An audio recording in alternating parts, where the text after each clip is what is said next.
Alright, so I'm doing a rear caliper on a 2002 BMW 325xi. It's going to be the passenger side here. Okay, the rear calipers locking up, dragging a little bit. Alright, so fairly simple here. All I've done so far is gotten the tire up off the ground a couple inches, and what I'm going to do now is I'm going to get this jack from under here and pull the tire off. You're looking at 17 mil for the lug nuts. Let me just verify here. Come over here. You're looking at, yep, 17 mil. Okay, and we're going to pull those off. And then we're going to work on the caliper and the bracket. Alright, so this is just with the wheel off. Got it right here, set it aside. Next you're going to go behind the caliper here, and of course this is easier on a lift, but the back of the caliper here. So on the caliper you got these two caliper bolts. Oh, you got these caps, right? They go right here. Sometimes you got to pry them off with like a flathead. Get a flathead in there, that's fine. So we're gonna put this Torx bit. It's a T45. We'll focus a little better. It's a T45, and so you're gonna do this one here, and sorry, so I'll back up a little bit. So this is the caliper, and then there's also one right on top as well. Okay, so right here. So these two are gonna come out, and the caliper will lift off. All right. So I had to use a little extension on the Torx bit there to get it past the shock. Okay, but those pull right out from the top here. Kind of stuck in here. That's the top one. Okay, here they are. They're not very long. Okay, and then after those come out, caliper can lift off. This one is a little seized. It's, I mean, not completely seized, but it's binding a little. So usually you can get this off just by sticking a flathead in here, which is not really what they're for. Or in my case here, you can grab a pry bar, which is what you are supposed to use, and this caliper here will come right off. You have to like work side to side. If you're not replacing this because it's seized, if you're replacing it just because it's leaking or the bleeder screw rusted off or something like that, broke off, then it shouldn't be that hard to get off. Should kind of come off fairly easily. Okay, so now the caliper's off. Sorry about that.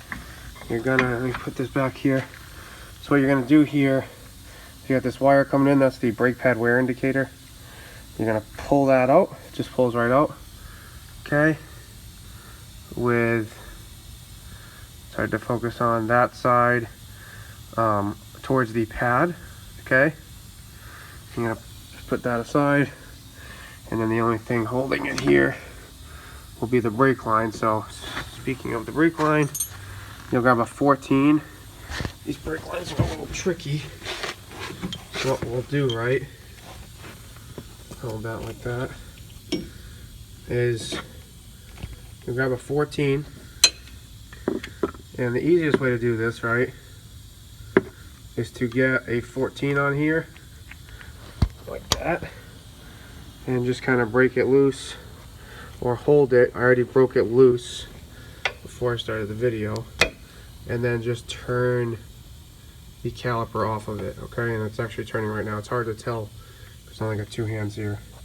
Okay, but just hold that and spin the caliper off. Okay, so there you have it with the caliper off.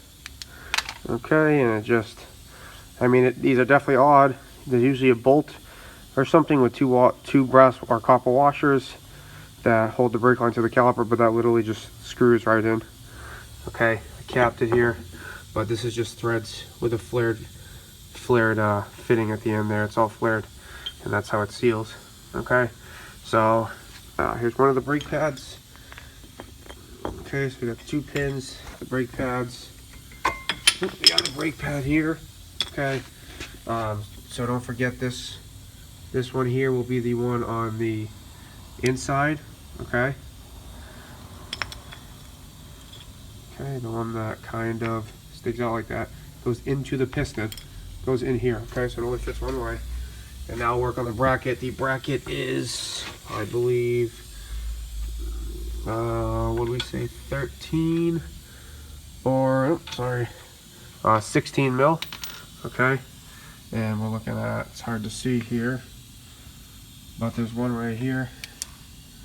Okay, that's one, and this one down the bottom here. Okay, so those are 16, those come out, and then the bracket lifts up. So the bracket is off. Those bolts can be a little tough to get off. Just 16 mil. Bracket set on here like this.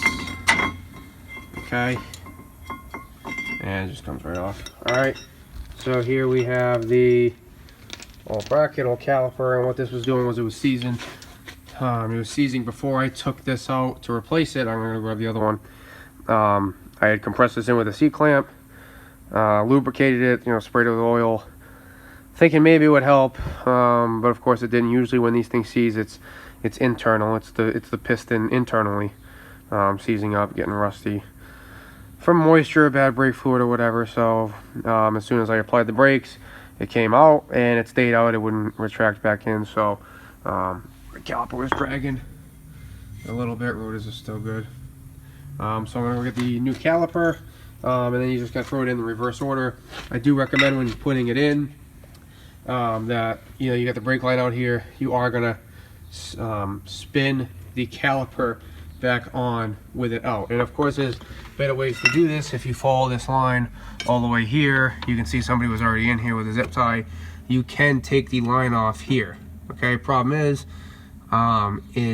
that's very rusty. I'm not trying to break the brake line here at this end or here, which is, there's a union here, somebody replaced that as well. So to avoid all of that, I'm simply unscrewing the caliper at this end, which, like I said, makes it more difficult with the line still in the car.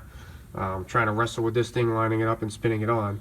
But for me, it's the better option versus possibly breaking that into the brake line and trying to track down a brake line for this car, seeing as the caliper took 3 days to come in. Okay. All right, so everything will be thrown in the reverse order, and then I will go through that. All right, so here's the new caliper. Came with the bracket, which was nice.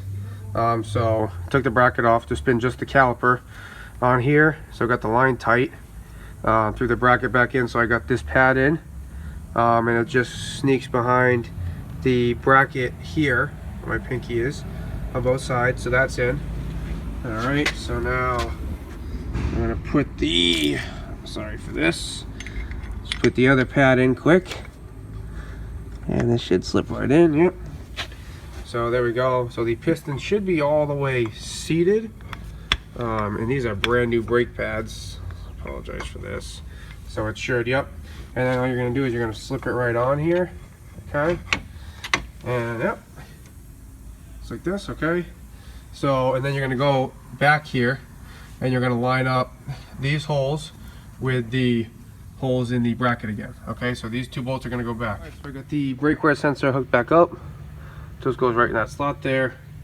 All right, so that's tight. So I got my 8 mil wrench on the bleeder screw.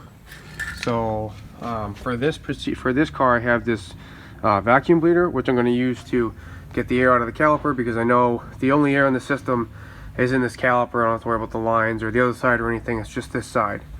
So I'm going to use this vacuum bleeder.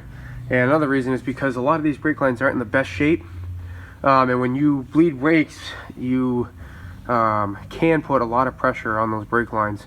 So if there's any weak spots or really rusty spots, which on this car there are a few, you're putting a lot of pressure on those lines, more so than you would under normal driving or operating conditions. So it's happened before, and then you gotta start replacing brake lines. So all I'm gonna do to use this vacuum bleeder is I am gonna go and I'm gonna give the brake pedal just a few good pushes. Short strokes, okay?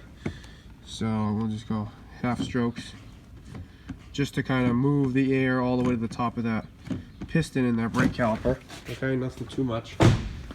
And then what I'm going to do, and if you have one of these, they come with instructions, but there's just this valve here. It's basically, I don't know, an on-off valve if you think of it that way. This is to release the pressure inside the bladder here, and this is to pull a vacuum. So it has to be in that position, and then you just pump. So what I'm going to do is I'm going to loosen that bleeder screw. I'm going to put this on here.